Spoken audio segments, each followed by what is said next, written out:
இந்த கொஸ்டின் பார்த்தோம்னா இப்ப ரீசெண்டா நடந்து முடிஞ்ச என்டிபிசி அண்டர் கிராஜுவேட் லெவல், அதாவது 12th ஸ்டாண்டர்ட் லெவல்ல கேட்ட ஒரு மேத்தமெட்டிக்ஸ் கொஸ்டின் தான். சரியா?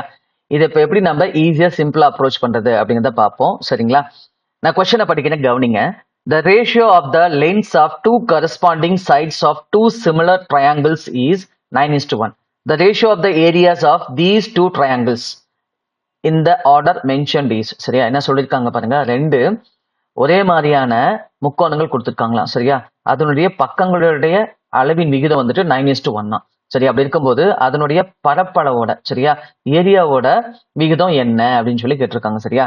எப்ப இந்த மாதிரி டூ ஐடென்டிக்கல், சரியா, டூ ஐடென்டிக்கல் 2D இமேஜஸ் கொடுத்தாங்கன்னா, சரியா, இப்போ உதாரணமா ரெண்டு வட்டம் கொடுக்கலாம், சர்க்கிள் கொடுக்கலாம், அல்லது ரெண்டு சதுரம், சரியா, ஸ்கொயர் கொடுக்கலாம், அல்லது ரெண்டு ட்ரையாங்கிள், சரிங்களா, ரெண்டு செவ்வகம் கொடுக்கலாம், சரிங்களா, அல்லது ரெண்டு முக்கோணம் கொடுக்கலாம். இது மாதிரி எந்த 2D ஐடென்டிக்கல் இமேஜஸ் கொடுத்துட்டு அதனுடைய எந்த பக்கங்களுடைய அளவை கொடுத்தாலும், சரியா, இப்ப செவ்வகம்னு எடுத்துட்டோம்னா அதோடைய நீளம் அகலம் கொடுக்கலாம், அல்லது சைட்ஸ் கொடுக்கலாம், சரிங்களா, அல்லது சர்க்கம்ஃபரன்ஸ், அல்லது பெரிமீட்டர், அல்லது ரேடியஸ், அல்லது டயாமீட்டர், இந்த மாதிரி எந்த பக்கங்களுடைய அளவை கொடுத்துட்டு, சரிங்களா, நம்ம கிட்ட அதனுடைய ஏரியாவுக்கான விகிதம் கேட்டாலும் நீங்க என்ன பண்ணணும் தெரியுங்களா, டூப்ளிகேட் ரேஷியோ அப்ளை பண்ணணும். சரியா?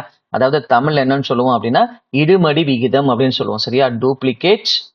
டூப்ளிகேட் ரேஷியோ அப்ளை பண்ணும். சரியா? டூப்ளிகேட் ரேஷியோனா ஒன்றும் இல்லை. இப்ப A:B டூப்ளிகேட் ரேஷியோ என்ன அப்படின்னா சிம்பிளா நம்ம A²:B², அவ்வளவுதான். ஸ்கொயர் பண்ணா அதுதான் என்னன்னு சொல்லுவோம் அப்படின்னா டூப்ளிகேட், அதாவது தமிழ்ல இருமடி விகிதம் அப்படின்னு சொல்லுவோம். சரியா? சரி, இப்ப இந்த கொஸ்டினுக்கு ஆன்சர் பண்ணிடலாமா? இந்த பேசிக் தெரிஞ்சா போதும். இந்த மாதிரி எந்த இமேஜஸ் கொடுத்து கொஸ்டின் கேட்டாலும் உங்களால வித்தின் 5 செகண்ட்ஸ்க்குள்ள ஆன்சர் பண்ண முடியும். சரிங்களா? ஸ்கொயர் வேல்யூ தெரிஞ்சா போதும். சரிங்களா?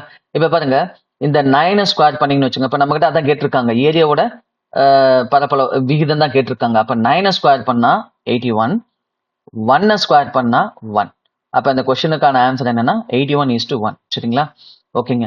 இப்ப நான் சொல்லி கொடுத்தது உங்களுக்கு ரொம்ப யூஸ்ஃபுல்லா இருந்துச்சு அப்படின்னா மறக்காம இந்த வீடியோக்கு லைக் பண்ணுங்க. நீங்க இப்பதான் ஃபர்ஸ்ட் டைமா நம்ம அருண் அகாடமி சேனலை விசிட் பண்றீங்கன்னா மறக்காம நம்ம அருண் அகாடமி சேனலை சப்ஸ்கிரைப் பண்ணிக்கோங்க. சரியா?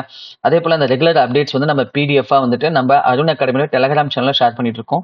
அதுவும் உங்களுக்கு டவுன்லோட் பண்ணி நீங்க பயன்படுத்தணும் அப்படின்னா நம்ம டெலிகிராம் சேனல்ல ஜாயின் பண்ணிக்கோங்க. அதுக்கான லிங்கை இந்த வீடியோட டிஸ்கிரிப்ஷன்ல கொடுத்துருக்கேன். சரிங்களா? சர்ச் பண்ணி கிளிக் பண்ணி ஜாயின் பண்ணிக்கோங்க. ஓகேங்களா? தேங்க்யூ ஃபார் வாட்சிங் அருண் அகாடமி சேனல்.